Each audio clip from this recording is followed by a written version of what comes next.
ഒരു 2-3 കസേര മുമ്പോട്ട് കയറിയിരിക്കാമോ? പുറകിൽ കുറച്ച് പേര് നിലത്തിരിക്കേണ്ടി വരും. മുമ്പോട്ട് കയറിയിരിക്കാമോ? പ്രിയപ്പെട്ട സൗരങ്ങളെ, കർത്താവിൻ്റെ വചനം കേൾക്കാനും അവിടുത്തെ ആരാധിക്കാനും വേണ്ടി നമുക്കൊരിക്കൽ കൂടി ആലയത്തിൽ ഒരുമിച്ച് ചേരാൻ സാധിച്ചു. ഈശോയ്ക്ക് നമുക്ക് നന്ദി പറയാം. പറഞ്ഞേ ഹല്ലേലൂയ. പലതരത്തിൽ ശക്തിയോടെ പറഞ്ഞേ ഹല്ലേലൂയ. നിങ്ങൾ സന്തോഷമായിട്ടിരിക്കുന്നല്ലോ അല്ലേ? കർത്താവിൻ്റെ വചനം കേൾക്കാൻ വേണ്ടി വലിയ ഉണർവോടും ഉന്മേഷത്തോടും കൂടി. അച്ഛൻ പറയുന്ന ശബ്ദം നിങ്ങൾക്ക് ക്ലിയർ ആണല്ലോ അല്ലേ? എല്ലാ വണ്ടേക്കും വന്ന് ചോദിക്കാറുണ്ട്. എന്നാലും ഒത്തിരി ലേറ്റായിട്ടാണ് ഞങ്ങളുടെ തിരുവനന്തപുരത്തെ ധ്യാനം കഴിഞ്ഞിട്ട് എത്തിയത്. അതുകൊണ്ട് ശബ്ദം ഡി മൈനറിലും താഴെയൊക്കെ പോയിട്ടുണ്ട്. എങ്കിലും നിങ്ങൾക്ക് ചില വാക്കുകളൊക്കെ ക്ലിയർ ആണെന്ന് ഞാൻ വിശ്വസിക്കുന്നു. ബാക്കി പരിശുദ്ധാത്മാവ് ഉറപ്പായിട്ടും ഇരട്ടി അഭിഷേകമായിട്ട് പറഞ്ഞു തരട്ടെ. സന്തോഷമാണ്. ഹല്ലേലൂയ. പ്രിയപ്പെട്ട സ്വരങ്ങളെ, ഈശോ നമുക്ക് ഓരോ സമയം വചനം കേൾക്കാൻ വേണ്ടി ഓരോ അവസരങ്ങൾ ഒരുക്കി തരുമ്പോൾ അത് നമ്മൾ പൂർണ്ണമായിട്ട് ഹൃദയത്തിലേക്ക് ഏറ്റെടുക്കണം. നമുക്ക് ഇപ്പോൾ കേട്ടുകൊണ്ടിരിക്കുന്ന സമയത്ത് ചിലപ്പോൾ എന്തൊക്കെ സങ്കടങ്ങളോ വേദനകളോ രോഗങ്ങളോ എന്തവസ്ഥയിലൂടെ നമ്മൾ കടന്നു പോയാലും, നമ്മൾ നല്ലതിലൂടെയോ ചീത്തയിലൂടെയോ ഒക്കെ കടന്നു പോയാലും നമുക്ക് ഉണരാൻ നമുക്ക് ശക്തി നൽകുന്നത്, നമുക്കൊന്ന് നേരെ നിൽക്കാൻ നമുക്ക് ശക്തി നൽകുന്ന എപ്പോഴും കർത്താവിൻ്റെ വാക്കാണ്, കർത്താവിൻ്റെ വചനമാണ്. വിശ്വാസമാണ്. ഹല്ലേലൂയ. പഴയ നിയമത്തിലെ എസെക്കിയേൽ പ്രവചനം ഒന്നെടുക്കാമോ? എസെക്കിയേൽ പ്രവാചകന്റെ പുസ്തകം, അതിൻ്റെ 2-ാമത്തെ അധ്യായം. പ്രവാചകനെ കർത്താവ് വിളിച്ച് ഒരു കാര്യം ഏൽപ്പിക്കുമ്പോൾ, ദൗത്യം ഏൽപ്പിക്കുന്ന സമയത്ത് പറയുന്ന ഒരു വചനമാണ്. കർത്താവിൻ്റെ വചനം കേൾക്കുന്ന സമയത്ത് അത് കേട്ട ഉടനെ പ്രവാചകനിൽ സംഭവിക്കുന്ന ഒരു മാറ്റം. നമ്മൾ ഈ വചനം കേൾക്കുന്ന സമയത്ത് ഒരു ധ്യാനം കൂടുമ്പോഴോ ഇങ്ങനെ ഒരു ഏകദിന ധ്യാനത്തിൽ ഒരുമിച്ച് കൂടുമ്പോഴോ എപ്പോഴൊക്കെ വചനം വായിക്കുമ്പോഴും കേൾക്കുമ്പോഴും നമ്മുടെ ഉള്ളിലും സംഭവിക്കേണ്ട ഒരു കാര്യമാണ്. എസെക്കിയേൽ പ്രവചനം 2-ാമത്തെ അധ്യായം, അതിൻ്റെ 1-2 വാക്യങ്ങളാണ്. വിശുദ്ധ ഗ്രന്ഥമുള്ളവരെന്ന് ഒരുമിച്ചെടുത്ത് കൈപ്പിടിച്ച് ഉറക്കെ വായിക്കുക. എസെക്കിയേൽ 2:1-2 വാക്യങ്ങൾ ഒരുമിച്ച് വായിക്കാം. അവൻ എന്നോട് പറഞ്ഞു, മനുഷ്യപുത്ര എഴുന്നേറ്റ് നിൽക്കുക, എനിക്ക് നിന്നോട് സംസാരിക്കാനുണ്ട്. പറഞ്ഞേ ഹല്ലേലൂയ. നിങ്ങളുടെ ദേവാലയത്തിലായിരിക്കാം, ഇങ്ങനെ ഒരു ആരാധനാലയത്തിലായിരിക്കാം, നിങ്ങൾ നിങ്ങളുടെ വീട്ടിൽ വിശുദ്ധ ഗ്രന്ഥം എടുത്ത് വായിക്കാൻ തുടങ്ങുന്ന സമയത്ത് ഇത് ഹൃദയത്തിലേക്ക് ഏറ്റെടുക്കണം. ഈശോയ്ക്ക് എന്നോട് സംസാരിക്കാൻ ഉണ്ട്. പറഞ്ഞേ ഹല്ലേലൂയ. ഇല്ലെങ്കിൽ ഈ പുസ്തകത്തിൽ ഇത്രയും വാക്കുകൾ എഴുതി വെക്കേണ്ട കാര്യമുണ്ടോ? ഇത് ആർക്ക് വേണ്ടി എഴുതി വെച്ചാണ്? ആർക്ക് വേണ്ടിയാ? എനിക്ക് വേണ്ടി. ഇന്ന് ഈ വചനം കേൾക്കുന്ന ആർക്ക് വേണ്ടിയിട്ടാണ്? എനിക്ക് വേണ്ടി, എൻ്റെ കുടുംബത്തിന് വേണ്ടി, എന്നോട് ഈശോയ്ക്ക് സംസാരിക്കാനുണ്ട്. ആ വിശ്വാസത്തോടെ വേണം ഇന്ന് ഈ വചനം മുഴുവൻ കേൾക്കാൻ. ഇത് അവിടെ ഇരിക്കുന്നവർക്കോ ഇവിടെ ഇരിക്കുന്നവർക്കോ ഇത് കേട്ടാൽ അവരെ പോലെ അവർക്ക് തോന്നുന്നു അവർക്ക് പറ്റിയ വചനമാണ്. നോ, ഇത് ആർക്ക് പറ്റിയ വചനമാണ്? ഇത് എനിക്ക് പറ്റിയ വചനം. ഈശോയ്ക്ക് എന്നോട് സംസാരിക്കാനുള്ള വചനമാണ്. പലതരത്തിൽ പറഞ്ഞേ ഹല്ലേലൂയ. വചനം ശ്രദ്ധിച്ച് കേട്ടെ. മനുഷ്യപുത്ര എഴുന്നേറ്റ് നിൽക്കുക, എനിക്ക് നിന്നോട് സംസാരിക്കാനുണ്ട്. നമ്മളിപ്പോൾ ഇരുന്നുകൊണ്ടൊക്കെയാണ് ഇത് കേൾക്കുന്നത്. പക്ഷേ നിങ്ങൾക്ക് പറ്റുമെങ്കിൽ പേഴ്സണലി ഒക്കെ ബൈബിൾ വായിക്കുന്ന സമയത്ത് നിൽക്കാനും ഇരിക്കാനും ഒക്കെ ബുദ്ധിമുട്ടുള്ളവരാണ്. നിങ്ങളെ കണ്ടിട്ട് ഒടിഞ്ഞു തൂങ്ങിയൊക്കെ നിങ്ങൾ കുറേ പേര് ഇരിപ്പുണ്ട്. എങ്കിലും ഒരു സജഷനാണ്, നിങ്ങൾ പേഴ്സണലി ബൈബിൾ വായിക്കുമ്പോഴൊക്കെ പറ്റുമെങ്കിൽ ഒന്ന് എഴുന്നേറ്റ് നിന്ന് ബൈബിൾ വായിക്കും. നല്ലതായിരിക്കും. എഴുന്നേറ്റ് നിന്ന് ബൈബിൾ വായിക്കുന്നത് നല്ലതായിരിക്കും. നമ്മൾ വിശുദ്ധ കുർബാന, ഏത് റൈറ്റിലുള്ള വിശുദ്ധ കുർബാന അർപ്പിക്കുമ്പോഴും സുവിശേഷ വായന സംഭവിക്കുന്ന സമയത്ത്, കേൾക്കുന്ന സമയത്ത് നമ്മളെല്ലാവരും എഴുന്നേറ്റ് നിൽക്കാറുണ്ട്. ചിലപ്പോൾ ലേഖനങ്ങളൊക്കെ വായിക്കുന്ന സമയത്ത് നമ്മൾ ഇരിക്കാറുണ്ട്. അത് ദൈവവചനം അല്ല എന്നല്ല, സുവിശേഷം ഈശോയുടെ ആ ഒരു സംഭവങ്ങളൊക്കെ കൃത്യമായിട്ട് പറയുമ്പോൾ നമ്മളെല്ലാവരും എഴുന്നേറ്റ് നിൽക്കാറുണ്ട്. കാരണം ഈശോ നേരിട്ട് ബൈ ഹിസ് ഓൺ വേർഡ് നമ്മളോട് സംസാരിച്ചുകൊണ്ടിരിക്കുകയാണ്. അതുകൊണ്ട് ചേർത്ത് ചിന്തിക്കണം. നിങ്ങൾക്ക് പറ്റുമെങ്കിൽ ഇത് ഫോളോ ചെയ്തില്ലെങ്കിൽ നിങ്ങൾ നരകത്തിൻ്റെ അടിത്തട്ടിൽ പോയി നൂഡിൽസോ ഗോബി മഞ്ചൂരിയനോ ഒന്നും ആകാൻ പോകുന്നില്ല. പേഴ്സണലി നിങ്ങളൊന്ന് പ്രാർത്ഥിച്ച് നോക്കുക. വചനം ഒന്ന് വായിച്ചു നോക്കുക. എഴുന്നേറ്റ് നിന്നുകൊണ്ടൊക്കെ ഒന്ന് വചനം ഇന്ന് വേണ്ട കേട്ടോ, നിങ്ങൾ വീട്ടിൽ ചെന്ന് കഴിഞ്ഞിട്ട് വായിച്ചു നോക്കുക. മനുഷ്യപുത്ര എഴുന്നേറ്റ് നിൽക്കുക, എനിക്ക് നിന്നോട് സംസാരിക്കാനുണ്ട്. പറഞ്ഞേ ഹല്ലേലൂയ. അടുത്ത വാക്ക് ഇങ്ങനെയാണ്. അവൻ എന്നോട് സംസാരിച്ചപ്പോൾ ആത്മാവ് എന്നിൽ പ്രവേശിച്ച് എന്നെ കാലുകളിൽ ഉറപ്പിച്ച് നിർത്തി. വചനം ഒന്നുകൂടെ വായിച്ചേ. അവൻ എന്നോട് സംസാരിച്ചപ്പോൾ ആത്മാവ് എന്നിൽ പ്രവേശിച്ച് എന്നെ കാലുകളിൽ ഉറപ്പിച്ച് നിർത്തി. വചനം കേൾക്കുമ്പോൾ സംഭവിക്കുന്നതാണ്. നിങ്ങൾക്ക് നേരെ നിൽക്കാൻ പറ്റുന്നില്ല. ശരീരത്തിൻ്റെ ഒരു അവസ്ഥയെക്കുറിച്ച് മാത്രമല്ല പറയുക. ചിലപ്പോൾ നിങ്ങളുടെ മനസ്സ് ഇടിഞ്ഞു നിൽക്കുകയായിരിക്കാം. പ്രാർത്ഥിക്കാൻ പറ്റാത്ത ഒരവസ്ഥയായിരിക്കാം. എന്നെ പ്രാർത്ഥിക്കേണ്ടെന്ന് അറിയത്തില്ലാത്തൊരു സിറ്റുവേഷൻ ആയിരിക്കാം. വല്ലാതെ കലങ്ങി നിൽക്കുന്ന ഒരു സിറ്റുവേഷൻ. ചിലപ്പോൾ നിങ്ങളുടെ ആരോഗ്യം നഷ്ടപ്പെട്ട് നിൽക്കുന്ന സമയമായിരിക്കാം. നിങ്ങളുടെ ആത്മാവ് ശോഷിച്ച് നിൽക്കുന്ന സമയമായിരിക്കാം. മനസ്സ് ഇടിഞ്ഞു നിൽക്കുന്ന സമയമായിരിക്കാം. നമുക്കുള്ളൊരു വലിയ മരുന്ന്, നമ്മൾ എഴുന്നേൽപ്പിക്കേണ്ടത്, നമ്മുടെ കാലുകളിൽ ഉറപ്പിച്ച് നിർത്തേണ്ട ഒരു കാര്യം, ഈശോയ്ക്ക് എന്നോട് സംസാരിക്കാനുള്ള സമയത്ത് ഞാനത് വായിക്കുന്നു, കേൾക്കുന്നു. അങ്ങനെ അവൻ എന്നോട് സംസാരിച്ചപ്പോൾ ആത്മാവ് എന്നിൽ പ്രവേശിച്ച് എന്നെ കാലുകളിൽ ഉറപ്പിച്ച് നിർത്തി. പറഞ്ഞേ ഹല്ലേലൂയ. ഈ ആലയത്തിലേക്ക് ചിലപ്പോൾ നിങ്ങളെ നിരങ്ങി എഴഞ്ഞൊക്കെ ആയിരിക്കും വന്നേക്കുന്നത്. പക്ഷെ ഇവിടുന്ന് പോവേണ്ടത് ചാടി തുള്ളി ആഹ്ലാദത്തോടെ കർത്താവിൻ്റെ വചനം നൽകുന്ന ഒരു സൗഖ്യത്തിൽ, ശക്തിയിൽ ഇവിടുന്ന് പോകണം. പറഞ്ഞേ ഹല്ലേലൂയ. സന്തോഷത്തോടെ ശക്തിയോടെ പറഞ്ഞേ ഹല്ലേലൂയ. അവിടുന്ന് എന്നോട് സംസാരിച്ചപ്പോൾ ആത്മാവ് എന്നിൽ പ്രവേശിച്ച് എന്നെ കാലുകളിൽ ഉറപ്പിച്ച് നിർത്തി. നിങ്ങളതിനെ ശ്രദ്ധിച്ചത് കേൾക്കണം. അതായത് പരിശുദ്ധ ത്രിത്വത്തെക്കുറിച്ചുള്ള ഒരു വലിയ സീക്രട്ട് അതിനകത്ത് ഇങ്ങനെ ഒളിഞ്ഞു കിടക്കാണ്. അവിടുന്ന് എന്നോട് സംസാരിച്ചപ്പോൾ, പഴയ നിയമമാണ്, പിതാവായ ദൈവം പ്രവാചകനിലൂടെ സംസാരിക്കുന്നു. സംസാരിച്ചത് എന്താണ്? വാക്കാണ്. അതാരാണ്? വചനം. ആദിയിൽ വചനം ഉണ്ടായിരുന്നു. ആരെക്കുറിച്ചാണ് പറയണേ? ഈശോ. പിതാവ് സംസാരിക്കുന്നു. അവിടുന്ന് എന്നോട് സംസാരിച്ചു. എന്ത്? വാക്ക്. ആ വാക്ക് സംസാരിച്ചപ്പോൾ ആരാണ് എൻ്റെ ഉള്ളിൽ കയറിയത്? ആത്മാവ് എൻ്റെ ഉള്ളിൽ കയറി. കിട്ടുന്നുണ്ടോ? പരിശുദ്ധ ത്രിത്വത്തെക്കുറിച്ച് ഒരൊറ്റ സ്റ്റേറ്റ്മെന്റിൽ ഇങ്ങനെ വലിയ രഹസ്യമായിട്ട് സൂക്ഷിച്ചു വെച്ചിരിക്കുന്ന കാര്യമാണ്. അവിടുന്ന് എന്നോട് സംസാരിച്ചപ്പോൾ പിതാവ് സംസാരിക്കുന്നു, പുത്രൻ ആ വാക്ക് എൻ്റെ ഉള്ളിൽ കേൾക്കുന്ന സമയത്ത് ആത്മാവിൻ്റെ ഉള്ളിൽ പ്രവേശിക്കുന്നു. പരിശുദ്ധ ത്രിത്വം ആവസിച്ച ഒരു ജീവിതം. നമുക്ക് വേറെ ഓപ്ഷൻ ഇല്ല. എഴുന്നേറ്റ് നിൽക്കുക എന്നുള്ളതല്ലാതെ വേറെ ഓപ്ഷൻ ഇല്ല. കാലുകളിൽ ഉറച്ചു നിൽക്കുക. ശക്തിയോട് പറഞ്ഞേ ഹല്ലേലൂയ. ഇതിപ്പോ കേട്ടുകൊണ്ടിരിക്കുന്ന ഈ സമയത്ത് എന്തേലുമൊക്കെ സങ്കടമോ, എന്തേലും രോഗമോ, കണ്ണുനീരോ, തോൽവിയോ എന്തേലുമൊക്കെ ആയിക്കോട്ടെ, നിങ്ങൾ എഴുന്നേറ്റ് നിന്നേ മതിയാവും. അച്ഛൻ ഈ സംസാരിക്കുന്ന വാക്കുകൾ കൊണ്ടല്ല. നിങ്ങളോട് ആരാ സംസാരിക്കുന്നത്? ഈശോ. ആ വാക്ക് സംസാരിക്കുന്നു, ആത്മാവുള്ളിൽ പ്രവേശിക്കുന്നു, നമ്മൾ ശക്തി പ്രാപിക്കുന്നു. പറഞ്ഞേ ഹല്ലേലൂയ. ആ ഒരു ആരോഗ്യത്തിന്, ശക്തിക്ക് വേണ്ട വളരെ പ്രധാനപ്പെട്ട ഒരു കാര്യമാണ്. നിങ്ങൾ മെലിയാനാണേലും തടി വെക്കാനാണേലും തേൻ കുടിക്കുന്നത് നല്ലതാണോ? അതെപ്പോഴോ കുടിച്ചാൽ തടി വെക്കുകയും എപ്പോഴോ കുടിച്ചാൽ മെലിയുകയും ചെയ്യുന്നൊക്കെ ഞാൻ കേട്ടിട്ടുണ്ട്. നിങ്ങൾക്കറിയോ എൻ്റെ രഹസ്യം? തേൻ രാവിലെയാണോ വൈകിട്ടാണോ? ഇനിയിപ്പം വചനം മനസ്സിലായില്ലെങ്കിലും ഇന്ന് പോയിട്ട് റിസർച്ച് നടത്തുക. തേൻ രാവിലെ കുടിച്ചാൽ തടി വെക്കുകയും വൈകുന്നേരം കുടിച്ചാൽ മെലിഞ്ഞു പോവുകയും ചെയ്യാൻ തോന്നും. ആണോ? വചനം കേട്ടപ്പോൾ ഒരു ഉണർവ് വന്നില്ല. തേനിനെ കുറിച്ച് കേട്ടപ്പോൾ ഒരു ഉണർവ് വന്നല്ലോ. സന്തോഷം. ഒന്ന് നിവർന്നിരിക്കും.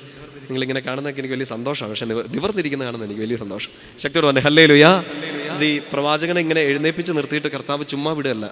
അവൻ്റെ കയ്യിൽ ഒരു ഇച്ചിരി തേൻ കൊടുക്കുന്നുണ്ട്. നിങ്ങൾ ഇതിനെക്കുറിച്ച് വായിച്ചിട്ടുണ്ടോ? വചനം തേനിലും മധുരമായി അല്ലേ? നമ്മൾ പാട്ടൊക്കെ പാടാറില്ലേ? 3-ാമത്തെ അധ്യായം ഒന്ന് ശ്രദ്ധിച്ചേ. എസെക്കിയേൽ 3 അതിൻ്റെ 1-ാമത്തെ വാക്യം മുതൽ ഇങ്ങനെയാണ്. അവൻ എന്നോട് പറഞ്ഞു, മനുഷ്യപുത്ര വായിച്ചു, നീ കാണുന്ന ഈ ചുരുൾ ഭക്ഷിക്കുക, എന്നിട്ട് പോയി ഇസ്രായേൽ ഭവനത്തോട് സംസാരിക്കുക. ഞാൻ വായി തുറന്നു, അവൻ ആ ചുരുൾ എനിക്ക് ഭക്ഷിക്കാൻ തന്നു. അവൻ പറഞ്ഞു, മനുഷ്യപുത്ര, ഞാൻ തരുന്ന ഈ ചുരുൾ ഭക്ഷിച്ച് വയറ് നിറയ്ക്കുക. ഞാനത് ഭക്ഷിച്ചു, എൻ്റെ വായിൽ അത് തേൻ പോലെ മധുരിച്ചു. എന്താണ് തേൻ? തടി വെക്കാനാണേലും തടി പറയാനാണേലും അല്ല, നമുക്ക് ആരോഗ്യം തരുന്ന, നമുക്ക് ആത്മീയ സൗഖ്യം നൽകുന്ന, നമ്മുടെ ശരീരത്തെ ബലപ്പെടുത്തുന്ന, നമ്മുടെ ജീവിതത്തിന് വെളിച്ചം തരുന്ന ആ തേൻ എന്താണ്? വചനം. തേൻ നിങ്ങൾ എന്തോരം കുടിക്കാറുണ്ട്? ഞാനൊന്നും കുടിക്കാറില്ല അല്ലേ? ചിലപ്പോൾ 1 സ്പൂണ് 2 ടീസ്പൂണൊക്കെ ആയിരിക്കും. പക്ഷെ ഇവിടെ വചനം പറഞ്ഞിരിക്കുന്നതാണ് 1 സ്പൂണ് 2 ടീസ്പൂൺ അല്ല, വയറ് നിറച്ച് ഭക്ഷിക്കുക. എന്താണത്? ചോർ, ബിരിയാണി ആണോ? അല്ല, കർത്താവിൻ്റെ വചനം. ഇപ്പം നമ്മൾ ഈ കേട്ടുകൊണ്ടിരിക്കുന്ന ഈ സമയത്ത് ഈശോ നമുക്ക് ആവശ്യമുള്ള എല്ലാ ഭക്ഷണവും തരും. നമ്മളെ എഴുന്നേപ്പിച്ച് നിർത്തി നിനക്കുള്ളത് ഇതാണ് എന്ന് പറഞ്ഞ് ആവോളം ഭക്ഷിക്കാൻ, നിങ്ങളുടെ ശരീരത്തിന് ഉന്മേഷവും ആത്മാവിന് ഉണർവും മനസ്സിന് സൗഖ്യം നൽകുന്ന, ജീവിതത്തിന് തെളിച്ചവും നൽകുന്ന കർത്താവിൻ്റെ വചനം. ആ വചനം നിങ്ങൾ സ്വീകരിക്കുമ്പോൾ, വിശ്വസിക്കുമ്പോൾ, കൺമുമ്പിൽ അടഞ്ഞു കിടക്കുന്ന വാതിലുകൾ അടുത്ത സ്റ്റെപ്പ് എങ്ങോട്ട് എടുക്കണം എന്നറിഞ്ഞുകൂടാ, കൺഫ്യൂഷനായിട്ട് നിൽക്കുന്നു, ചില പാപങ്ങളിൽ പെട്ടു നടക്കുന്നു, ഒരുപാട് സങ്കടങ്ങളുടെ ഇരുട്ടുകളിൽ പെട്ടു നടക്കുമ്പോൾ ആ ഇരുട്ടിൽ വെളിച്ചമായിട്ട് കർത്താവിൻ്റെ സാന്നിധ്യം ഒരു തേൻ പോലെ മധുരിച്ച് നിങ്ങളെ മുന്നോട്ട് നയിക്കും. വിശ്വാസത്തോടെ പറഞ്ഞേ ഹല്ലേലൂയ. 2 കരങ്ങൾ ഉയർത്തി വലിയൊരു വിശ്വാസത്തോടെ ശക്തിയോടെ പറഞ്ഞേ ഹല്ലേലൂയ. സന്തോഷം പറഞ്ഞേ ഹല്ലേലൂയ. അടുത്തൊരു കയ്യെ പിടിച്ച് അവരോട് പറ, കർത്താവിൻ്റെ വചനം നിന്നെ നയിക്കട്ടെ. പറഞ്ഞേ, കർത്താവിൻ്റെ വചനം നയിക്കുമോ? സങ്കീർത്തനം 119 105 നമ്മളിങ്ങനെ വായിക്കുന്നല്ലേ? എന്നത് അവിടുത്തെ വചനം എൻ്റെ പാദങ്ങൾക്ക് വിളക്കും പാതയിൽ പ്രകാശമാണ്. നമ്മൾ ചില ഇരുട്ടുകളിലൊക്കെ പെട്ടുപോയാൽ നമുക്കുള്ള ഏറ്റവും വലിയ വെളിച്ചം എന്താണ്? കർത്താവിൻ്റെ വചനം. സുഭാഷിതങ്ങൾ 24-ാമത്തെ അധ്യായം എടുക്കാമോ?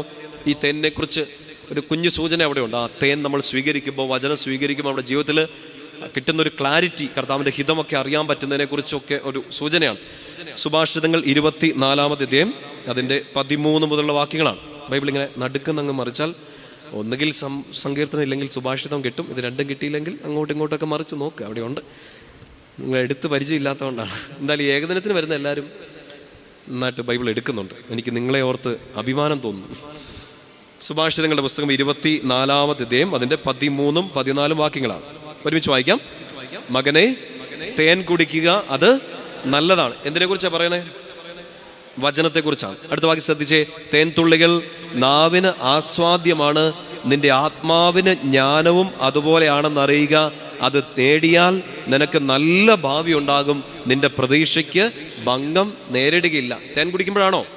അല്ല. ഈ തേൻ പോലെ മധുരിക്കുന്ന കർത്താവിൻ്റെ വചനം നിങ്ങൾ സ്വീകരിക്കുമ്പോൾ ഓട്ടോമാറ്റിക്കായിട്ട് കർത്താവിൻ്റെ ജ്ഞാനം, ഉൾക്കാഴ്ച നിങ്ങളിലേക്ക് നിറയുന്നു. ആ ഉൾക്കാഴ്ച നിറയുമ്പോൾ നിനക്ക് നല്ല ഭാവി ഉണ്ടാകും, നിന്റെ പ്രതീക്ഷയ്ക്ക് ഒരു തടസ്സവും ഉണ്ടാവുകയില്ല. വിശ്വാസം പറഞ്ഞേ ഹല്ലേലൂയ. വേറെ ഒരു മരുന്നും വേറെ ഒരു സ്ഥലമോ വേറെ ഒരു വ്യക്തിയോ അല്ല നമ്മളെ നയിക്കാൻ പോകുന്നത്, കർത്താവിൻ്റെ വചനം. അതാണ് ഇവിടെ തപസ് ധ്യാനോ ഹീൽ ധ്യാനോ ഒക്കെ കൂടാൻ വരുന്നവരോട് ഞാൻ ഏറ്റവും അവസാനം കൊടുക്കുന്ന ഇൻസ്ട്രക്ഷനാണ്, മാസത്തിൽ ഒരിക്കൽ എങ്കിലും ഒരു ഏകദിന ധ്യാനം കൂടുക. എവിടെയായാലും ഇങ്ങോട്ട് വരണം നിർബന്ധമൊന്നുമില്ല. ഇങ്ങോട്ട് വന്നാൽ കർത്താവിൻ്റെ വചനം നല്ല നല്ല തേൻ പോലെ തരും. ഇനി നിങ്ങൾക്ക് ഇങ്ങോട്ട് ഓടി വരാൻ പറ്റുന്നില്ലെങ്കിൽ നിങ്ങളുടെ അടുത്തുള്ള ധ്യാന കേന്ദ്രങ്ങൾ എവിടെയെങ്കിലും മാസത്തിൽ ഒരിക്കൽ ഒരു വചനധ്യാനം, ഒരു ഏകദിന ധ്യാനം എങ്കിലും കൂടിയിരിക്കണം. എന്തിനാണത്? ഈ തേൻ ഇടയ്ക്കിടയ്ക്ക് ഇങ്ങനെ കുടിച്ചോണ്ടിരിക്കുക. നമ്മൾ വായിക്കുന്നുണ്ട് എല്ലാ ദിവസവും, പക്ഷേ വ്യാഖ്യാനങ്ങളൊക്കെ കേട്ട് പരിശുദ്ധാത്മാവിൽ നിറഞ്ഞ് എഴുന്നേറ്റ് മുമ്പോട്ട് നീങ്ങണം. ശക്തിയോട് പറഞ്ഞേ ഹല്ലേലൂയ. ശക്തിയോട് പറഞ്ഞേ ഹല്ലേലൂയ.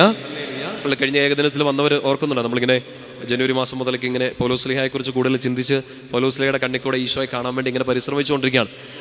അപ്പോൾ പൗലോസ്ലീഹയുടെ കുറേ സഹനങ്ങളെക്കുറിച്ചൊക്കെ നമ്മൾ കഴിഞ്ഞ മാസം കഴിഞ്ഞ ഏകദിന ധ്യാനത്തിന് ഇങ്ങനെ ധ്യാനിച്ചിരുന്നു. പൗലോസ്ലീഹ വേദന വന്നപ്പോൾ ഓടി ഒളിച്ചതും പൊടിതട്ടി കളഞ്ഞതും പിന്നെ അവസാനം അവിടെയൊക്കെ പിടിച്ചു നിന്നപ്പോൾ കർത്താവ് തൻ്റെ ഹൃദയത്തോട് പൗലോസ്ലീഹയെ ചേർത്ത് പിടിച്ചതൊക്കെ ഓർക്കുന്നുണ്ടോ? പൗലോസ്ലീഹ നിങ്ങളെ കുത്തും കേട്ടോ, നിങ്ങളോട് മിണ്ടുകയല്ല. പിന്നെ പൗലോസ്ലീഹയുടെ കാര്യങ്ങളൊക്കെ നന്നായിട്ട് വായിച്ച് പഠിച്ച് അത് ജീവിതമൊക്കെ അതുമായിട്ടൊക്കെ ചേർത്ത് കണക്ട് ചെയ്യുക. എപ്പോഴും പൗലോസ്ലീഹയുടെ ലേഖനങ്ങൾ വായിക്കുമ്പോൾ നിങ്ങൾ ഒരു തിയോളജി പഠിച്ചു എന്നുള്ളതല്ല, കുറേ വചനങ്ങൾ കാണാപ്പാടം പഠിച്ചു എന്നുള്ളതല്ല, നിങ്ങൾ ശരിക്കും കുത്തിയിരുന്ന് പരിശുദ്ധാത്മാവിൽ നിറഞ്ഞ് വായിച്ചു നോക്കിയോ. This is our life. സുവിശേഷം ജീവിക്കാൻ ആഗ്രഹിക്കുന്ന ഈശോയെ വിശ്വസിക്കുന്ന ഏതൊരു വ്യക്തിയുടെയും ലൈഫിൽ കടന്നു പോകാൻ നമ്മൾ ഫേസ് ചെയ്യാൻ സാധ്യതയുള്ള സകല കാര്യങ്ങളും, ആ കാര്യങ്ങൾ മാത്രമല്ല ആ കാര്യത്തെ എങ്ങനെ ഫേസ് ചെയ്യണമെന്നും ഇത് ഫേസ് ചെയ്ത് കഴിഞ്ഞാൽ നമുക്കുണ്ടാകാൻ പോകുന്ന ആ അനുഗ്രഹം എന്താണെന്നും ഈശോ നമുക്ക് വേണ്ടി ഒരുക്കി വെച്ചിരിക്കുന്ന ആ കിരീടം എന്താണെന്നും കൃത്യമായിട്ട് ബോധ്യം കിട്ടും. നമ്മുടെ ലൈഫ് മുഴുവനും കൂടെ ഒരു തിയോളജി വൽക്കരിച്ച് പൗലോസിൽ എഴുതി വെച്ചേക്കാം. ഭയങ്കര ബ്യൂട്ടിഫുൾ ആയിട്ട് ഇങ്ങനെ ആവർത്തിച്ച് വായിക്കണം. ഈ വർഷം ഞാൻ നിങ്ങളെ സഹായിക്കാം കേട്ടോ, ഈ വർഷം സഹായിക്കാം. നിങ്ങൾ എനിക്ക് വേണ്ടി കൂടെ പ്രാർത്ഥിച്ചുകൊണ്ടിരിക്കുക. ശക്തിയോട് പറഞ്ഞേ ഹല്ലേലൂയ. അന്ന് പറഞ്ഞ് അവസാനിപ്പിച്ച് ഇങ്ങനെയാണ്, ഈ ഈശോയുടെ ഹൃദയത്തോട് ചേർന്നിരിക്കാൻ പറ്റി. എപ്പോൾ? പള്ളിയിൽ ഇരുന്നിട്ടല്ല, പ്രാർത്ഥന ചൊല്ലിക്കൊണ്ടിരുന്നപ്പോഴല്ല, നന്നായിട്ട് വേദനിച്ച സമയത്ത്, കല്ലേറ് കൊണ്ട സമയത്ത് ഈശോയുടെ ഹൃദയത്തോട് എന്നെ വലിച്ചടുപ്പിച്ചു എന്ന് പൗലോസ്ലീഹ തിമോത്തിയോട് ഇങ്ങനെ സാക്ഷ്യം വഹിക്കുകയാണ്. അതുകൊണ്ടാണ് പൗലോസ്ലീഹ വിട്ടുപോകാഞ്ഞത്. ഞാൻ വിട്ടുപോകത്തില്ലെന്നുണ്ട്. കാരണം എന്താ? ഇവിടുന്ന് അങ്ങ് പോകാൻ പറ്റത്തില്ലെന്ന്. ഈ ഹൃദയത്തോട് ചേർന്നിരുന്നാൽ പോകാൻ പറ്റത്തില്ല. പ്രിയപ്പെട്ട സ്വരങ്ങളെ, നമ്മുടെ ആത്മീയതയുടെ ഈ അടുത്തിടയ്ക്ക് ഒരു അമ്മയും മോനും കൂടെ ഇവിടെ വന്നു. ഇന്ന് ഏകദിനത്തിന് അവർ വന്നിട്ടില്ലെന്ന് തോന്നുന്നു. എന്നാൽ അവർ രണ്ട് കുറ്റം പറഞ്ഞേക്കാം. അപ്പം അമ്മച്ചിയുടെ കുഞ്ഞ് സ്പിരിച്വാലിറ്റി എന്ന് പറഞ്ഞാൽ അമ്മച്ചിക്ക് മനസ്സിലായ ആ സ്പിരിച്വാലിറ്റിയിൽ ഇങ്ങനെ പറഞ്ഞു, ഈശോ നിന്റെ ഹൃദയത്തിലുണ്ടെന്ന് പറഞ്ഞു. ഈശോ നിന്റെ ഹൃദയത്തിലുണ്ടെന്ന് മോനോട് പറഞ്ഞു. നിങ്ങളത് കേട്ടിട്ടില്ലേ? ഈശോ നമ്മുടെ ഹൃദയത്തിൽ അല്ലേ? നമ്മുടെ ആത്മീയതയിൽ ആ ഒരു കാവ്യാത്മകമായിട്ട് ആ സ്പിരിച്വാലിറ്റി നമ്മൾ പറയുന്നുണ്ട്. ഈശോ എൻ്റെ ഹൃദയത്തിൽ എന്ന് വെച്ചാൽ ഈശോ നഖത്തിൽ ഇല്ല എന്നാണോ? ഈശോ വിരലിൽ ഇല്ല എന്നാണോ? ഈ പയ്യൻ ഇതാ ചോദിച്ചത്. എൻ്റെ ഹൃദയം എങ്ങാനും മാറ്റി വെക്കേണ്ടി വന്നിട്ടുണ്ടെങ്കിൽ അപ്പോൾ ഈശോ മരിക്കുമോ? വളരെ ജെന്യൂൻ ആയിട്ടുള്ള ഒരു ചോദ്യമാണ്. അമ്മച്ചി വിടുന്നില്ല. അമ്മച്ചി പിടിച്ച പിടിയെ പിടിക്കും. ഈശോ നിന്റെ ഹൃദയത്തിലാണ്. അമ്മച്ചി കിട്ടും പിടിച്ച പിടി വിടുന്നില്ല. ഹൃദയം മാറ്റി വെച്ചാൽ എന്നാ ചെയ്യും? ഈശോയെ മാറ്റി വെക്കുമല്ലേ? നമുക്കത് കൃത്യമായിട്ട് മനസ്സിലാവും. ഇപ്പം ഹൃദയം എന്ന് ചിന്തിക്കുമ്പോൾ ഈശോയുടെ തിരുഹൃദയത്തോടൊക്കെ ഭക്തിയുള്ളവരാണ് നമ്മൾ. ഈശോയുടെ തിരുഹൃദയത്തിലെ തിരുമുറിവിലേക്ക് നമ്മുടെ സങ്കടങ്ങളൊക്കെ നമ്മൾ ഏറ്റുവെക്കാറുണ്ട്. ഈശോയുടെ തിരുഹൃദയത്തിൽ നിന്ന് ഒഴുകുന്ന സ്നേഹമൊക്കെ നമ്മൾ നന്നായിട്ട് അനുഭവിച്ചിട്ടുണ്ട്. നിങ്ങൾ ഈ താഴെ ഇറങ്ങുമ്പോൾ അവിടെ ഒരു ക്രൂശിത രൂപം കാണത്തില്ലേ? അവിടെ ഒരു മുറിവൊക്കെ ഇടയ്ക്കൊന്ന് പോയി തൊട്ടേക്കണം. അവിടെ തൊട്ട് പാടായിട്ടുണ്ട്. ആ പാടിന് കാരണം ഞാനാണ്.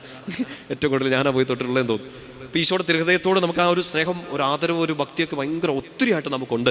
ഈശോയുടെ ഹൃദയത്തോട് ചേർന്നിരിക്കാൻ വേണ്ടിയിട്ട് നമുക്ക് പറ്റണം. അങ്ങനെ ചേർന്നിരുന്ന ഒരാളാണല്ലേ നമ്മുടെ പ്രിയപ്പെട്ട യോഹന്നാൻ സ്ലീഹ. ഈശോയുടെ ഹൃദയത്തോട് ഇങ്ങനെ ചേർന്നിരുന്നു. ഇപ്പോൾ ഹൃദയത്തോട് ചേർന്നെന്ന് വെച്ചാൽ നമ്മൾ ആ പയ്യൻ ചോദിച്ച പോലെ ഇവിടെ മാത്രമായിട്ട് ചേർന്നിരിക്കുകയല്ല. ഈശോയുടെ ഹൃദയത്തോട് ചേർന്നിരിക്കുക എന്ന് വെച്ചാൽ എന്താ? ഈശോയുടെ ഹൃദയത്തോട് ചേർന്നിരിക്കുക എന്ന് വെച്ചാൽ ഈശോയോട് ചേർന്നിരിക്കുക. ഓക്കെ, ഈശോയോട് ചേർന്നിരിക്കുക. നിന്നെ ഞാൻ എൻ്റെ ഹൃദയത്തിൽ സൂക്ഷിച്ചിരിക്കുന്നു എന്ന് പറഞ്ഞിട്ടുണ്ടോ? എല്ലാവരോടും പറഞ്ഞില്ല. ഇന്നലെ പറയണ്ടായിരുന്നു. നിങ്ങളും എന്നെ പോലെ സിംഗിൾ പ്രസംഗങ്ങളായിട്ട് ഇങ്ങനെ നിൽക്കുകയാണോ?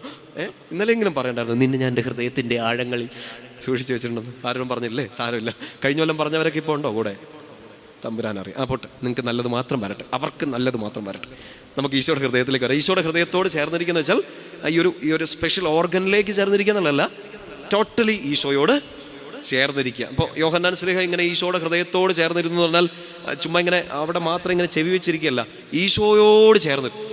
നമ്മളിപ്പോൾ വായിച്ചില്ലേ, തേൻ പോലെ മധുരിക്കുമ്പോൾ അത് നീ ജ്ഞാനം സ്വീകരിക്കുമ്പോൾ കർത്താവിൻ്റെ ഹിതം അറിയാനും നിന്റെ ഭാവി ശുഭമാകാനും പറ്റും.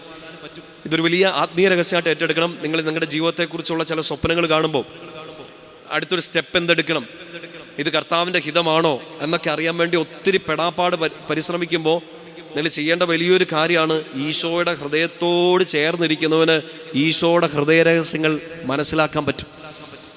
ഈശോയുടെ ഹൃദയത്തോട് ചേർന്നിരിക്കുന്ന ഒരാൾക്ക് ഈശോയ്ക്ക് നിന്നെക്കുറിച്ചും നിന്റെ കുടുംബത്തെക്കുറിച്ചും നിന്റെ ശുശ്രൂഷയെക്കുറിച്ചും നിന്റെ ജീവിതത്തിൻ്റെ എല്ലാ കാര്യങ്ങളെക്കുറിച്ചുള്ള ആ തിരുഹൃദയത്തിൽ നിന്ന് നമുക്ക് വായിച്ചെടുക്കാൻ പറ്റും.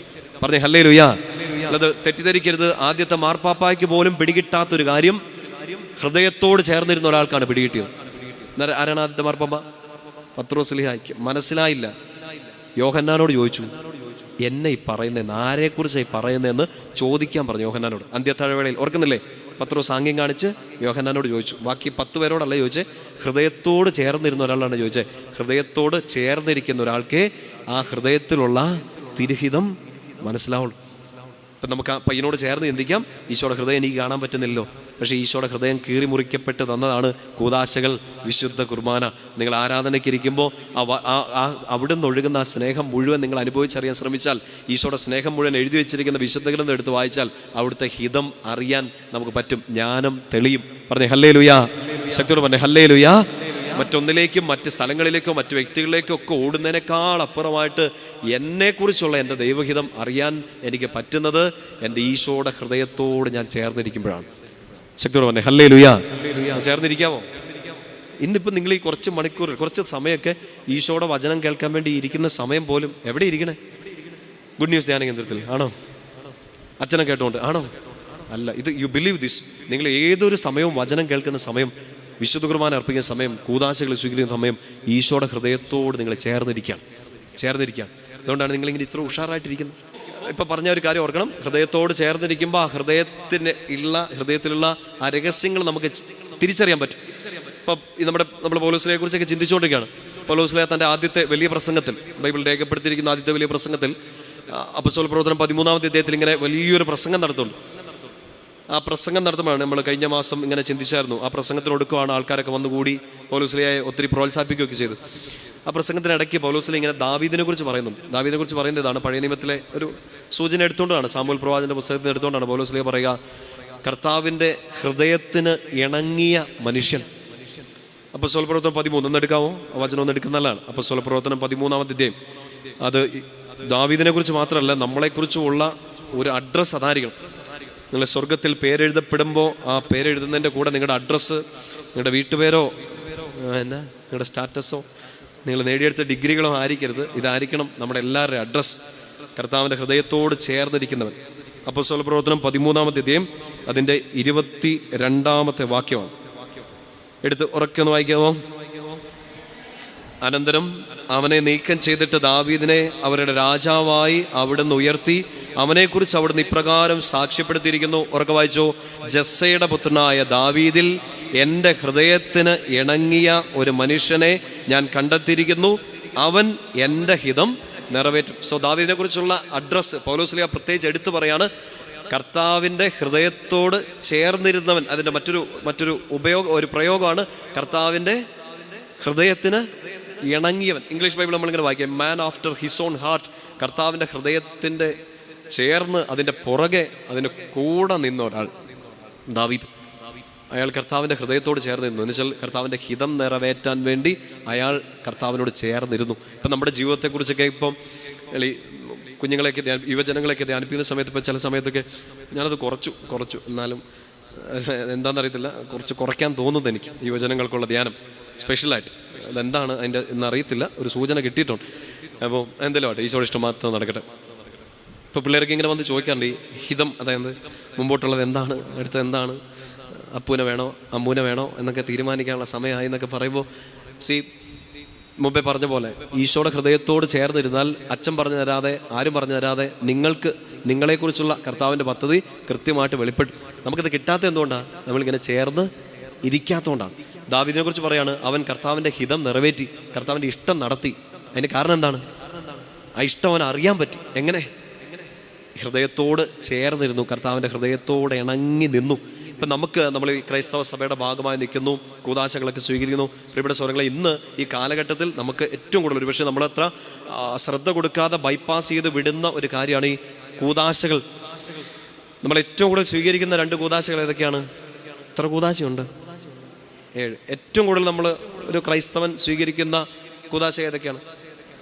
വിശുദ്ധ കുർബാനയും വിശുദ്ധ കുമ്പസാരവും നമ്മൾ ഏറ്റവും കൂടുതൽ ജീവിതത്തിൽ ആവർത്തിക്കുന്നതാണ്. മാമോദീസ ആവർത്തിക്കുന്നുണ്ടോ? സ്ഥൈര്യലേപനം, തിരുപ്പട്ടം, വിവാഹം, രോഗീലേപനം ആവർത്തിക്കാറുണ്ട്. ചിലപ്പോഴൊക്കെ രോഗീലേഖനം ആവർത്തിക്കാറുണ്ട്. സ്വർഗത്തിൽ നിങ്ങളെ സ്വീകരിക്കാനുള്ള ടൈം ആയിട്ടില്ലെങ്കിൽ ചിലപ്പോൾ പിന്നെയും ചിലപ്പോൾ രോഗീലേഖനമൊക്കെ തന്നോട്ടേക്ക്. സൗഖ്യത്തിൻ്റെ ഒരു കൂതാശ കൂടിയാണെന്ന് നിങ്ങൾക്കറിയാലോ. അപ്പം ഏറ്റവും കൂടുതൽ നമ്മൾ ആവർത്തിക്കുന്ന കൂതാശയാണ് വിശുദ്ധ കുർബാനയും വിശുദ്ധ കുമ്പസാരവും. ശ്രീ പറഞ്ഞുകൊണ്ടിരിക്കുന്ന ഈ കാര്യത്തോട് പരിശുദ്ധാത്മാവോട് ചേർത്ത് ചിന്തിക്കണം.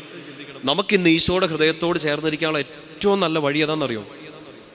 കൂതാശകൾ കൂടെ കൂടെ സ്വീകരിക്കുക. ഏറ്റവും പ്രധാനമായിട്ട് വിശുദ്ധ കുമ്പസാരവും വിശുദ്ധ കുർബാനയും നമ്മൾ ചിലപ്പോൾ ബൈപ്പാസ് ചെയ്ത് വിടും. നമുക്കിപ്പോൾ ചിലപ്പോൾ ഇഷ്ടം കുറേ നേരം ഇരുന്ന് പ്രാർത്ഥിക്കുന്നതായിരിക്കും, നല്ലതാണ്. കുറേ നേരം ഇരുന്ന് ബൈബിൾ വായിക്കുന്നത് നല്ലതാണ്. കുറേ നേരം ആരാധനയ്ക്കിരിക്കുന്നത് എല്ലാം നല്ലതാണ്. പക്ഷെ ഒരു കാരണവശാലും വിശുദ്ധ കുർബാന ബൈപ്പാസ് ചെയ്തുകൊണ്ടായിരിക്കരുത് നമ്മുടെ മറ്റ് ആരാധനാ രീതികൾ. കിട്ടുന്നുണ്ടോ? വിശുദ്ധ കുർബാന ബൈപ്പാസ് ചെയ്തുകൊണ്ട് ഇപ്പോൾ ഒരു വിവാഹത്തിന് നിങ്ങളെ വിളിക്കുകയാണ്. ആ വിവാഹത്തിന് നിങ്ങൾ ഏറ്റവും കൂടുതൽ തീക്ഷ്ണത കാണിക്കുന്നത് എവിടെയായിരിക്കും? ഊട്ടുമുറിയിലായിരിക്കും. നമുക്ക് പറ്റിപ്പോകുന്ന രൂപത്താണ് നമ്മുടെ കൂട്ടായ്മകളിലൊക്കെ സംഭവിച്ചു പോകുന്നതാണ്. വിശുദ്ധ കുർബാനയിലാണ് ഈ വിവാഹം എന്ന കൂതാശ പരികർമ്മം ചെയ്യപ്പെടുന്നത്. താലി കെട്ടുന്ന ഒരു സമയം വരെ മിക്കവരും പള്ളിക്കകത്തുണ്ടാവും. എന്നിട്ട് പിന്നെ കാണുന്നില്ല കുറേ പേരെ. നമ്മൾ ബൈപ്പാസ് ചെയ്ത് കളഞ്ഞത് എന്തിനാന്ന് ഓർക്കണം. ബൈപ്പാസ് ചെയ്ത് കളഞ്ഞത് എന്തിനാണ്? നിങ്ങൾ അങ്ങനെയുള്ളവരെ കല്യാണത്തിന് വിളിക്കാവുള്ളൂ കേട്ടോ. അവരോട് ഇൻവിറ്റേഷൻ കാർഡിൽ പറ്റുമെങ്കിൽ, കുടുംബലം ഉണ്ടാക്കരുത്, ഇൻവിറ്റേഷൻ കാർഡിൽ പറ്റുമെങ്കിൽ ഇത് എഴുതി വെക്കുക. മറ്റേ കോടിയൽ വെൽക്കം, ഞങ്ങളുടെ ഭക്ഷണത്തിൽ പങ്കുചേരൂ എന്നൊക്കെ പറഞ്ഞ് നിങ്ങൾ പ്രിൻ്റ് അടിക്കുന്നതിന് ഒരു ഉളുപ്പുമില്ലല്ലോ, നല്ലതാണ്. പക്ഷേ വിശുദ്ധ കുർബാനയിൽ പൂർണ്ണമായിട്ട് പങ്കെടുക്കുക എന്ന് പറഞ്ഞിട്ട് NB കൊടുക്കണം, വേണ്ടേ? ഇല്ലെങ്കിൽ അവർ നിങ്ങളോട് ചെയ്യുന്ന ഏറ്റവും വലിയ ക്രൂരതാണ്. നിങ്ങളുടെ ബിരിയാണിയും പോയി, അവർ നിങ്ങൾക്ക് വേണ്ടി എന്തിനാ വന്നവർ? ചോദിക്കണം കേട്ടോ, ചോദിക്കണം. വഴക്കുണ്ടാക്കുകയാണെങ്കിൽ വഴക്കുണ്ടാക്കി ചോദിക്കണം. കുർബാന അർപ്പിക്കാൻ, അല്ലെങ്കിൽ പിന്നെ എന്നാ കാണിക്കാൻ വേണ്ടിയിട്ട് ഈ കല്യാണം കൂടാൻ വന്നു? ഒരു കെട്ട് വീഴുന്നത് കണ്ടിട്ട് തിരിച്ചു പോകാനോ? അല്ലേ? നിങ്ങൾക്ക് പറ്റുമെങ്കിൽ നിങ്ങളെ ആരേലും വിവാഹത്തിന്, പ്രത്യേകിച്ച് വിവാഹത്തിനൊക്കെ വിളിക്കുമ്പോൾ നിങ്ങൾക്ക് ആ കപ്പിളിനോട്, ആ ആ ദമ്പതികളോട് ചെയ്യാൻ പറ്റുന്ന ഏറ്റവും വലിയ കാര്യം അവർക്ക് വേണ്ടി അന്ന് പരിപൂർണമായിട്ട് ആ ബലി പൂർത്തിയാക്കി പ്രാർത്ഥിക്കുക എന്നുള്ളതാണ്. താലി കെട്ടുന്നത് കാണാനല്ല നിങ്ങളെ വിളിക്കുന്നത്, ബിരിയാണി തിന്ന് തീർക്കാനല്ല നിങ്ങളെ വിളിക്കുന്നത്. നിങ്ങൾക്ക് അവരോട് എന്തെങ്കിലും ആത്മാർത്ഥത സ്നേഹം ഉണ്ടെങ്കിൽ ആ ബലി പൂർത്തിയാക്കുക. പറഞ്ഞേ ഹല്ലേലൂയ. ഇനി നിങ്ങൾ നോക്കണം കേട്ടോ, നിങ്ങൾ കല്യാണം വിളിക്കുന്ന സമയത്തൊക്കെ പകുതിയായിട്ട് പോയവരെല്ലാം നിങ്ങളുടെ കള്ളക്കൂട്ടുകാരും കള്ളബന്ധുക്കളുമാണ്. മുഖത്തൊരു ചിരിയൊക്കെ വരുന്നുണ്ടല്ലോ. അച്ഛനും പറഞ്ഞു ഞങ്ങളുടെ ബന്ധുക്കൾ കള്ളന്മാരാണ്. അങ്ങനെയല്ല, ബലിയർപ്പിച്ച് പ്രാർത്ഥിക്കുക. പറഞ്ഞേ ഹല്ലേലൂയ. ചിലപ്പോൾ ഇതൊക്കെ മിസ്സാക്കി കളയും. കൂതാശകൾ, ആദ്യ കുർബാന അർപ്പണ സമയത്തൊക്കെ ആ കൊച്ചിൻ്റെ കൂടെ ഫോട്ടോ എടുക്കാൻ വേണ്ടി നിൽക്കാൻ നല്ല ഇഷ്ടമാണ്. ജണ്ട് പൂമാലയൊക്കെ കൊടുക്കാനൊക്കെ ഇഷ്ടമാണ്. പക്ഷേ ആ ബലി പൂർണ്ണമായിട്ട് അർപ്പിക്കാൻ നമ്മൾ മിസ്സാക്കുന്നുണ്ടെങ്കിൽ you are missing the heart of Jesus. ഈശോയുടെ തിരുഹൃദയത്തോട് ചേർന്നിരിക്കാനുള്ള ഏറ്റവും നല്ല സമയം കൂതാശ കളയാണ്. കുമ്പസാരമൊക്കെ ഇങ്ങനെ നീട്ടി വെച്ച് ആണ്ടിൽ ഒരിക്കൽ മാത്രം എന്നുള്ള ആ ഒരു കൽപ്പന മാത്രം അനുസരിച്ച് ഇങ്ങനെ പോവാണ്. നിങ്ങൾക്ക് മിസ്സായി കളയുന്നത് ഈശോയുടെ ഹൃദയത്തോട് ചേർന്നിരിക്കാനുള്ള സമയമാണ്.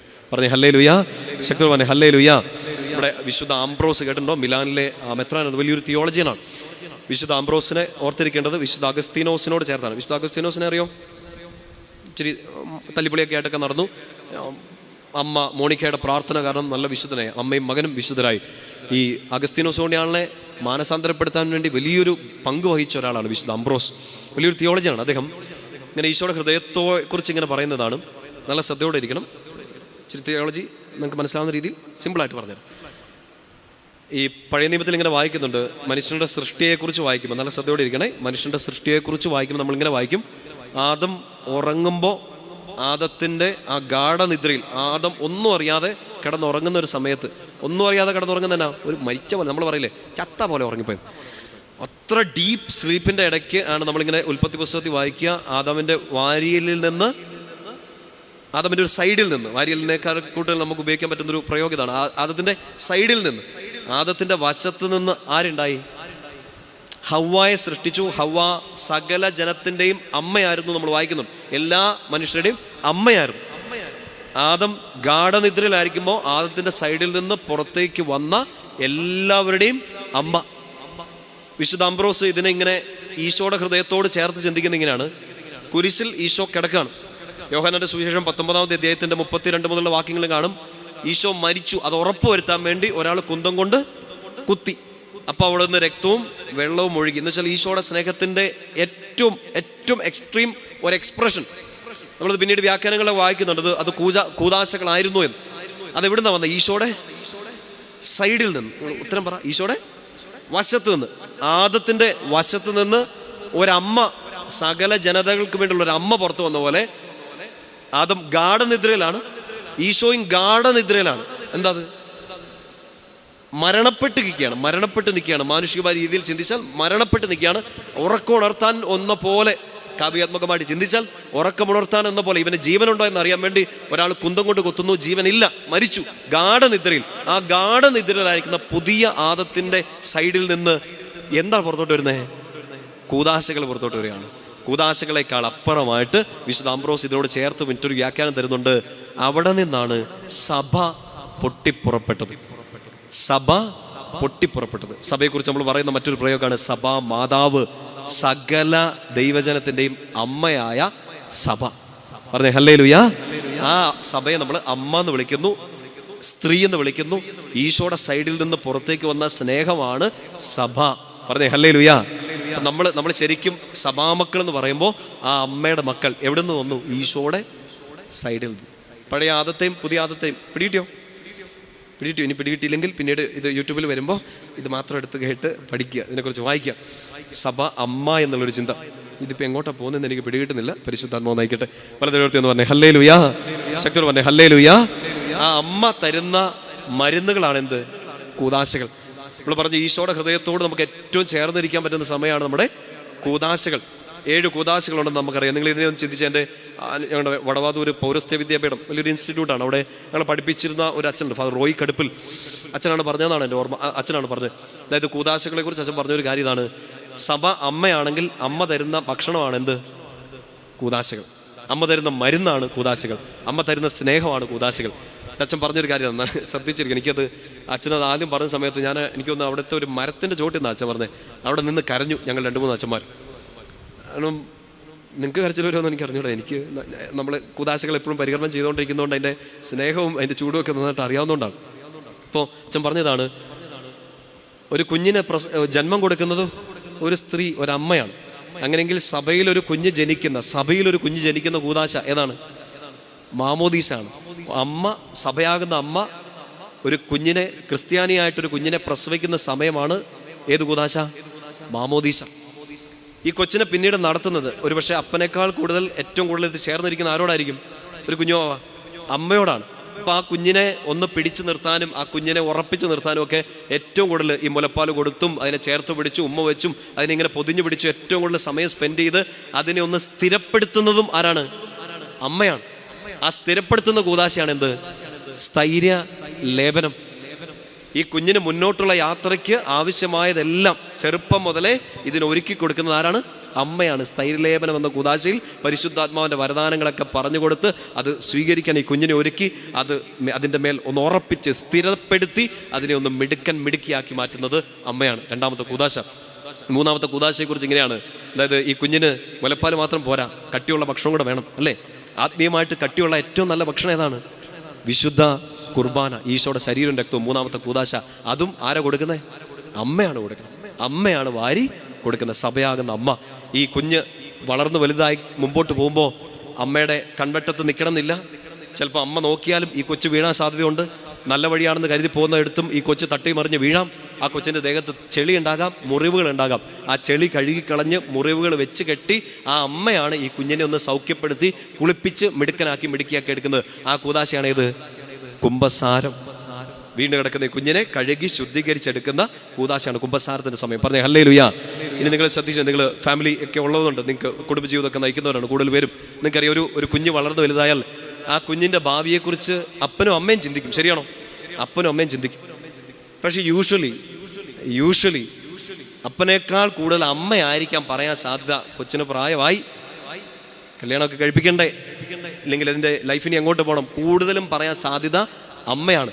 സഭ, അമ്മയാകുന്ന ഈ സഭ ഈ കുഞ്ഞിൻ്റെ ജീവിതത്തിൻ്റെ ഒരു പ്രധാനപ്പെട്ട ഘട്ടം എത്തുമ്പോൾ ഒന്നുകിൽ തിരുപ്പട്ടം എന്ന കൂദാശയിലേക്കോ ഇല്ലെങ്കിൽ വിവാഹം എന്ന കൂദാശയിലേക്കോ ഗൈഡ് ചെയ്ത് അതിനെ ഒരുക്കി വിടും അമ്മ, സഭയാകുന്ന അമ്മ. പറഞ്ഞേ ഹല്ലേലൂയ. ഏറ്റവും അവസാനത്തെ സമയത്ത് നമ്മളിങ്ങനെയൊക്കെ വായിക്കുകയും ചിന്തിക്കുകയും ചെയ്യുന്ന ഒരു അപ്പനോ അമ്മയ്ക്കോ താങ്ങാൻ പറ്റാത്ത ഏറ്റവും വലിയ വേദനയാണ് കുഞ്ഞിൻ്റെ മരണം.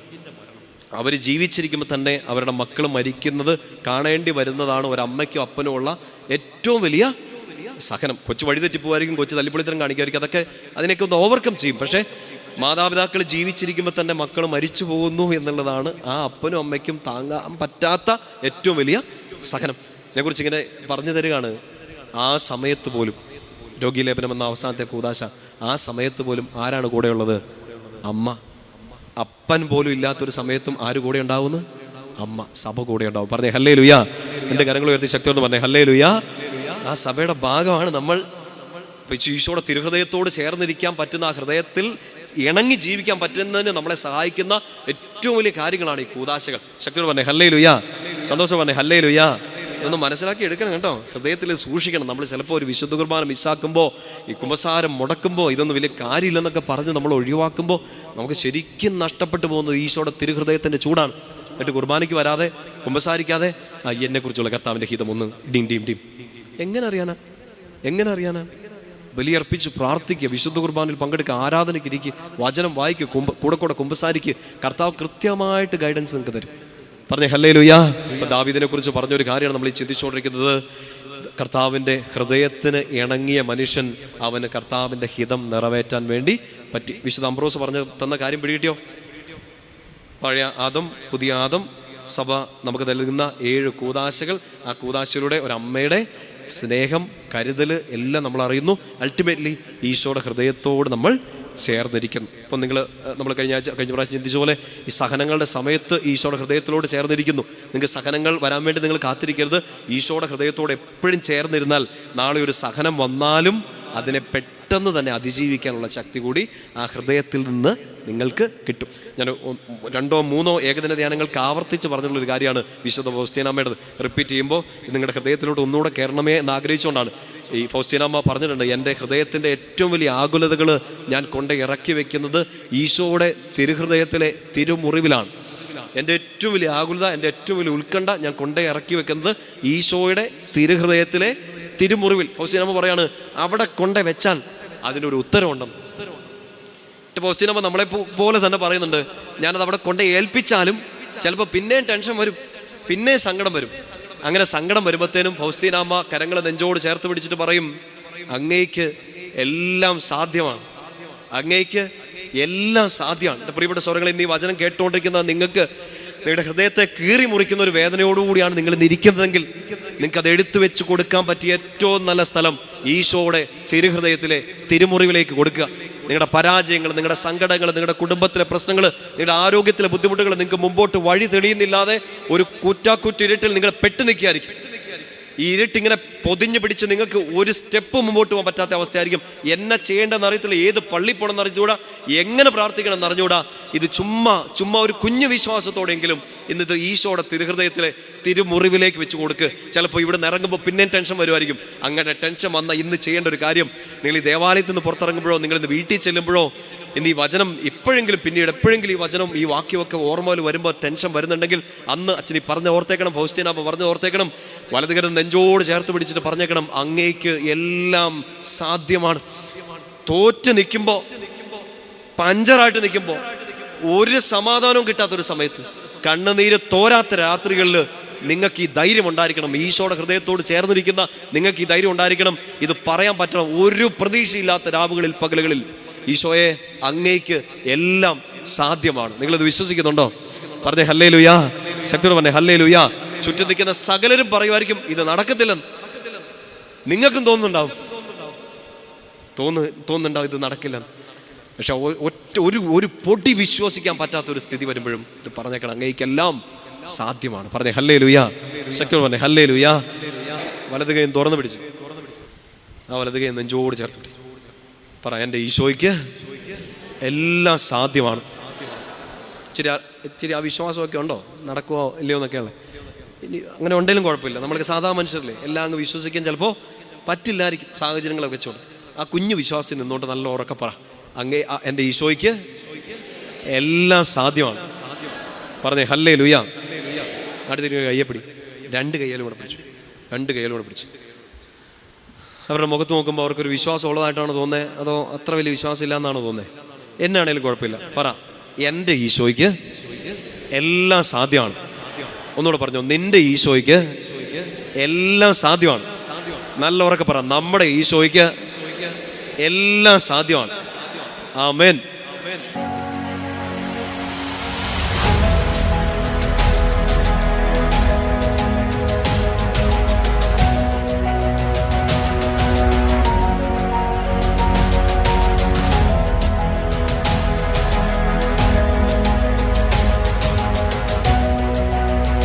നിങ്ങൾ നിങ്ങളുടെ പാപങ്ങളിൽ മരിക്കും എന്ന് ഞാൻ നിങ്ങളോട് പറഞ്ഞു. എന്തെന്നാൽ ഞാൻ തന്നെ എന്ന് നിങ്ങൾ മരിക്കും. ഇന്നത്തെ ഒരു ഫ്രേസ് നിങ്ങൾ ശ്രദ്ധിക്കണം. ഞാൻ തന്നെ. പഴയ നിയമത്തിൽ മോശയോട് പറഞ്ഞ ആ വാക്ക്, ആ ദൈവം ഈശോ ഇന്ന് നമ്മൾ ഈ വിശുദ്ധ കുർബാനയിൽ, നമ്മൾ ആരാധനയിൽ നമ്മൾ അവന്റെ വചനമാണ് കേട്ടുകൊണ്ടിരിക്കുന്നത്. ഞാൻ തന്നെ. ആ ദൈവം ഈശോ നിന്റെ കൂടെ ഉണ്ടെന്ന് നീ തിരിച്ചറിഞ്ഞില്ലെങ്കിൽ നീ മരിക്കും.